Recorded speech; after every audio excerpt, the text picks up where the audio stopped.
So then guys, diff building. Probably after the squishy stuff, diffs are probably one of the biggest tuning aids that you can do on the 1/10 buggies. So in this little video, we're just going to show you how to build the B7 diff. It's very similar to the B6. There is a couple of steps. The manual is pretty good, but there's a couple of little steps which we just like to do on ours.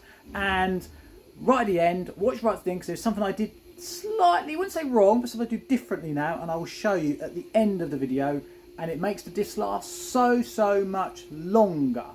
But also, most of you will have multiple diffs. Here we go, there's a couple of ball diffs here.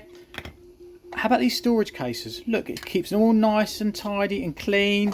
We've got triples, so you can hold 3 diffs. They are gear diffs and they are ball diffs. All the spacers and all the spare gears and that in there. And I'll leave a link down below. You can buy them. We do sell them on our eBay store, but they are a good little aid to keep your diffs clean and all the bits in one place. So strap yourself in. We are now going to show you how we build one of these diffs. So guys, here we have the associated B7 ball diff laid out. Not a lot different, to be honest, to the B6 series ball diff. In fact, it's very similar, but it won't fit. You can't use the B6 diff or the B6 ball diffs in the B7. They're very similar. There is a little trick we think we can do to make them fit, but we'll cover that in another video. First thing to mention is when you get your diffs, make sure you give the output drives, this surface here, and the rings a good clean.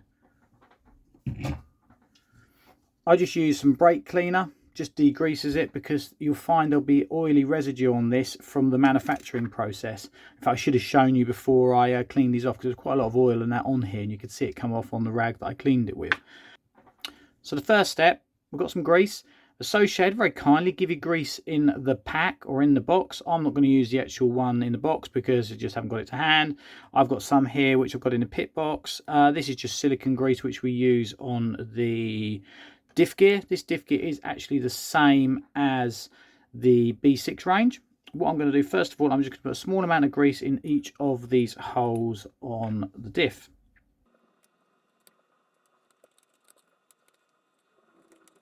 Now, there are lots of ways to build up these diffs. They all vary differently. I mean, I know some people just put the balls in, then smear the grease around. I like to try and get some grease in those holes because it helps to lubricate the balls as when they're in the holes.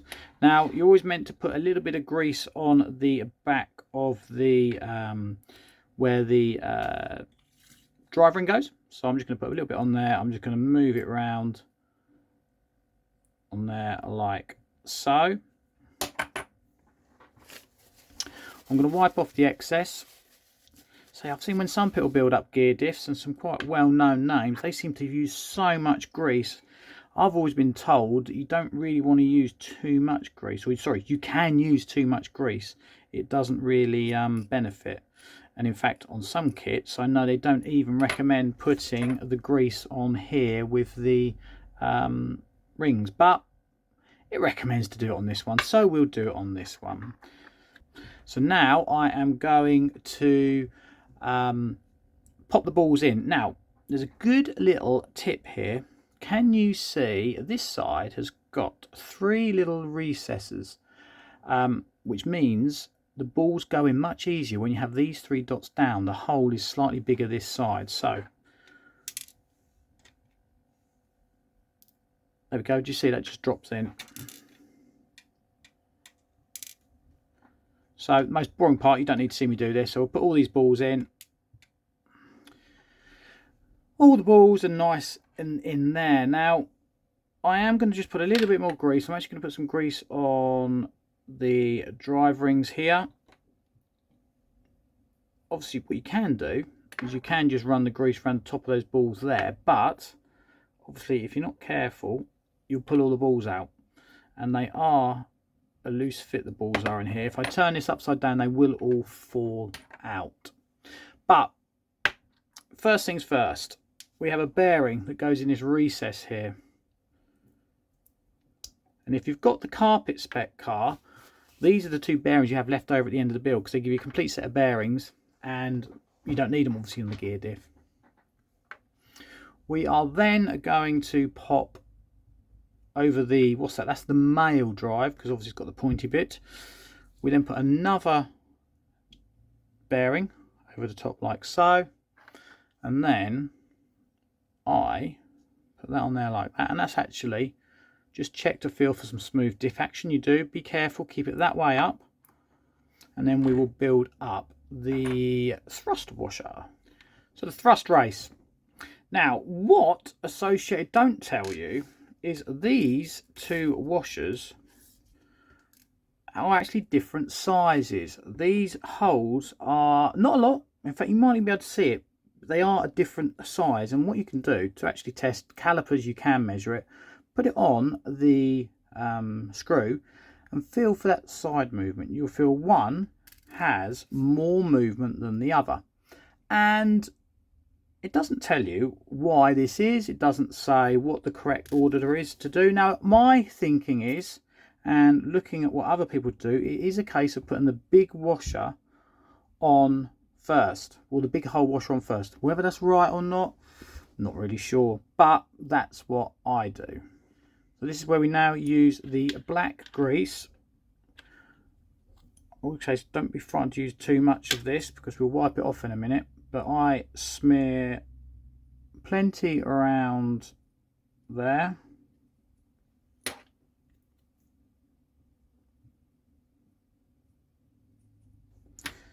Then I put the cage on. I put the exposed part of the cage up when you put it on the screw. Again, that's just the way I prefer, and that's the way that most people seem to build them. I then put a reasonable amount of grease on the top of it as well, because you want to get it all around those balls. This is the messy part.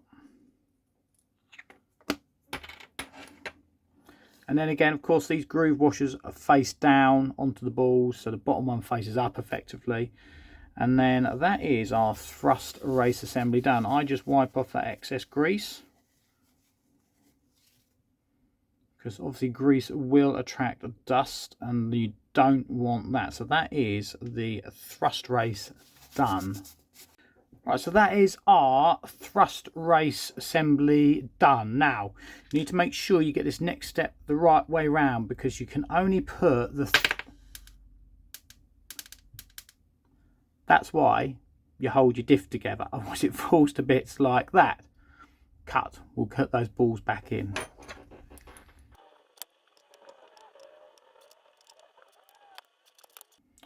There we go, all back together. Now this is actually an important point. I was actually just going to show you this anyway. The nut, or sorry, the screw, what's it called? The thrust race goes in from this side, from the female drive cup. So what I'm going to do, I'm just going to put that on the end of a 2mm driver. We then put the spring in here, and then the nut carrier, etc., in there, and you should start to do it up, and you'll see the ends of that white nut carrier moving down towards the bottom of that output shaft. Do it very gently and you'll start to feel some diff action. If you get it in the wrong way around, if you put that in that side, it just doesn't work, it just doesn't fit, and you can end up breaking things. So make sure you don't do that.